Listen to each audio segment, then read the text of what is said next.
dari kelompok 6 ingin membacakan hasil ujian tengah semester kami. Saya Firna Rizky Denita. Saya Wanda Rezenti. Saya Wanda Hamidah. Saya Utari Nufadila. Assalamualaikum warahmatullahi wabarakatuh. Perkenalkan, saya Wanda Rezenti dari kelompok 6 di mata kuliah Manajemen Operasi. Nah, pada kali ini saya akan menjawab soal nomor 1 bagian 1 yang soalnya jelaskan maksud, fungsi, dan tujuan analisis ABC.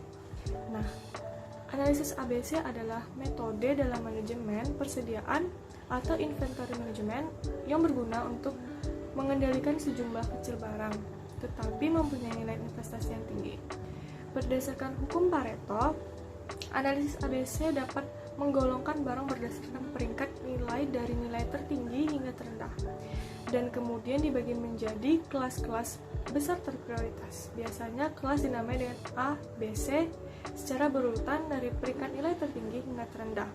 Oleh karena itu, analisis ini dinamakan analisis ABC. Umumnya, kelas A memiliki jumlah jenis barang yang sedikit, namun memiliki nilai yang sangat tinggi. Dengan analisis ABC, kita dapat melihat tingkat kepentingan masalah dari suatu barang. Dengan begitu, kita dapat melihat barang mana saja yang perlu diberikan perhatian terlebih dahulu. Selanjutnya, saya akan membahas tentang nomor 1 di bagian 2, yaitu tentukanlah kelas atau kelompok dari masing-masing item tersebut. Nah, di sini telah diketahui kode item dari kode 1289 hingga 9111. Di sini juga diketahui rata-rata persediaan per unit dan harga per unit. Langkah awal, kita akan menentukan volume tahunan dengan cara mengalihkan rata-rata persediaan dengan harga per unit. Begitu juga ke kode-kode lainnya. Nah, selanjutnya kita akan menjumlahkan volume tahunannya.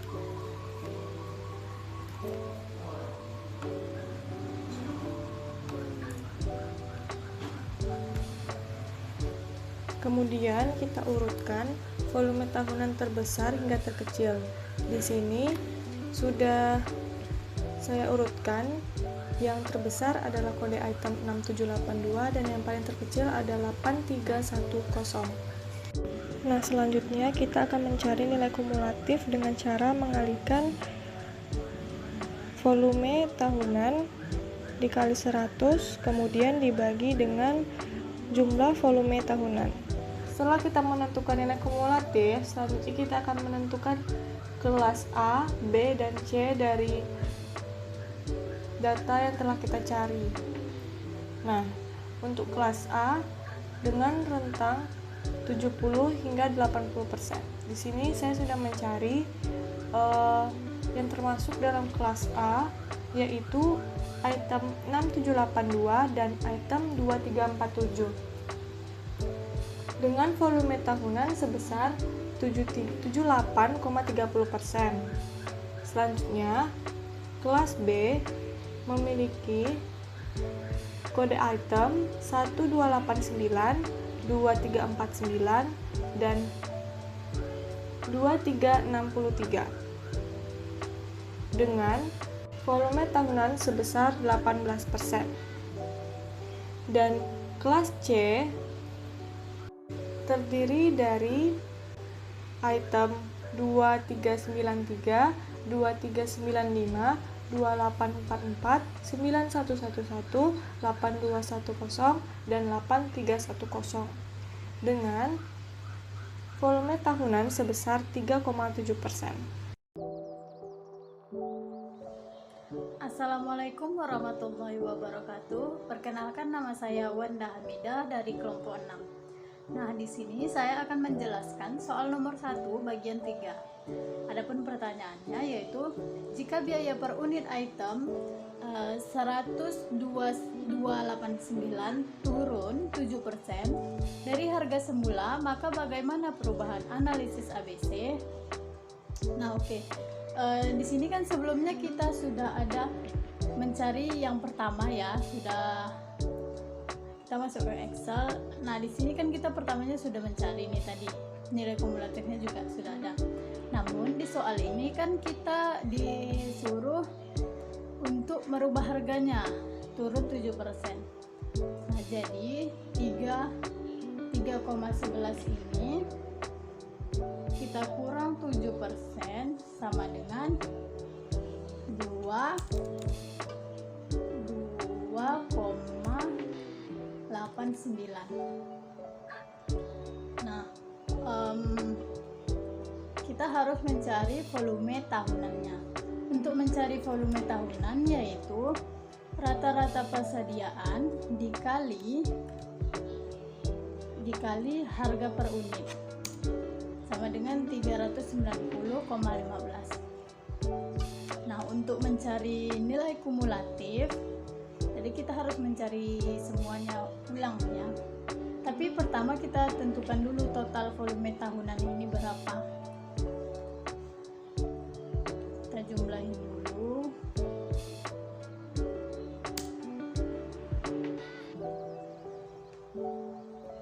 Sorry.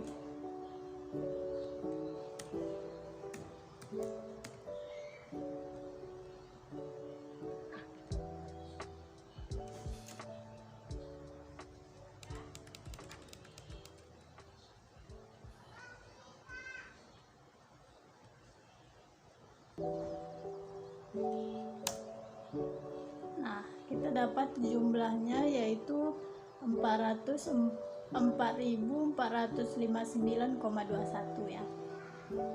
Untuk mencari nilai kumulatifnya, rumusnya yaitu volume tahunan dikali 100 dibagi sama jumlah volume tahunan, jumlah totalnya.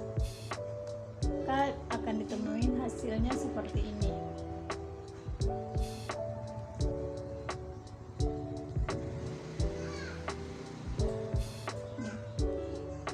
Kita lakukan begitu seterusnya, sama dengan volume tahunan dikali 100 dibagi jumlah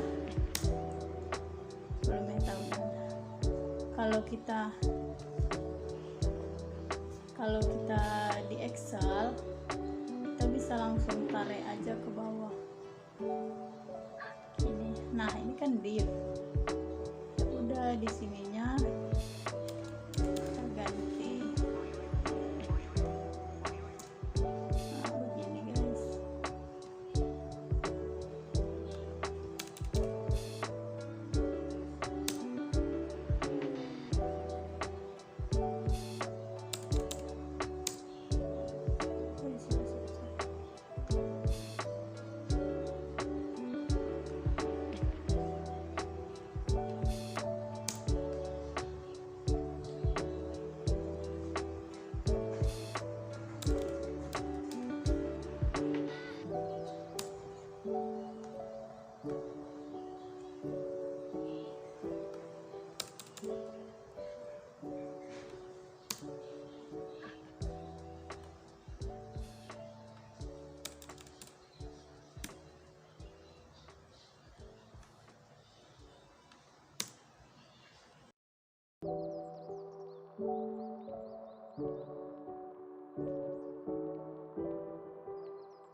Jadi setelah kita cari tadi volume tahunannya, nilai kumulatifnya, harga yang turun tadi 7% menjadi 2,89 dari 3,11. Nah, volume tahunannya juga berubah dan nilai kumulatifnya juga berubah.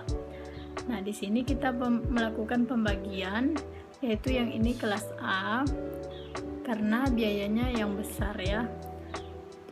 Rentang nilainya dari 70 sampai 80%. Nah, untuk kelas B itu yang kode 1289, 2349 dan 2363. Nah, yang selebihnya yaitu kelas C. Sekian penjelasan dari saya, lebih dan kurang mohon maaf. Assalamualaikum warahmatullahi wabarakatuh. Nah, selanjutnya saya akan menjawab pertanyaan soal nomor 2. Soalnya adalah, secara umum penilaian kinerja rantai pasok dibagi menjadi beberapa metode. Di antaranya metode pendekatan aset terhadap inventory, metode benchmarking, dan metode skor. Jelaskan bagaimana penerapan ketiga pendekatan tersebut dan bagaimana masing-masing metode memberikan informasi terkait kinerja rantai pasokan.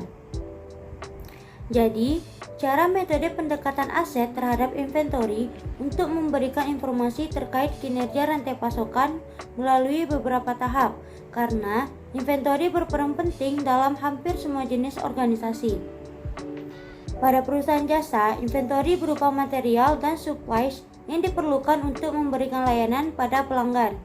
Contohnya, pada perusahaan dagang, inventory berupa barang dagangan atau merchandise inventory yang dibeli dari pemasok untuk selanjutnya dijual kembali ke pembeli tanpa mengubah fisik barang tersebut.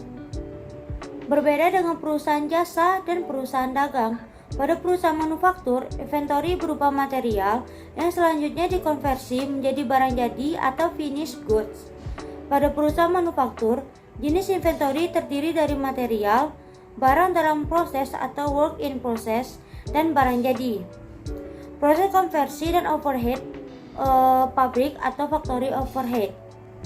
Nah, selanjutnya pada metode benchmarking, yaitu dengan cara di mana suatu unit atau bagian atau organisasi mengukur dan membandingkan kinerjanya terhadap aktivitas atau kegiatan serupa unit atau bagian atau organisasi lain yang sejenis, baik secara internal maupun eksternal.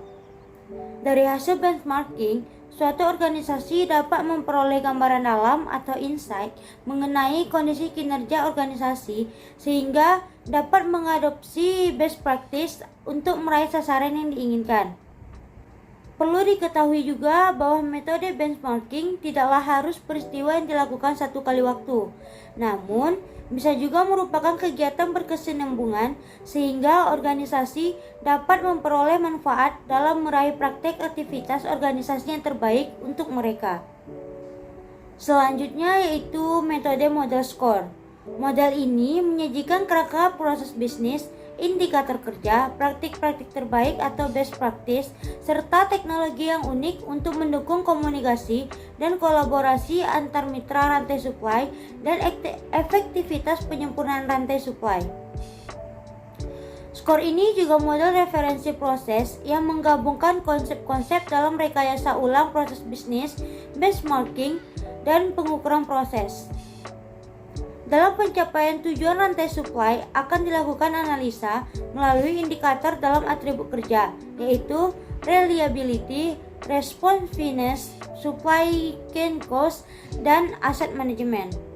Saya akan menjawab pertanyaan nomor 3 dengan soal EEQ menjadi salah satu metode yang banyak digunakan dalam menghitung biaya penyimpanan dan pemesanan produk di perusahaan manufaktur. Jelaskan informasi apa yang dapat diperoleh dari melakukan perhitungan EEQ. Jadi sebelumnya kita harus mengetahui apa EEQ.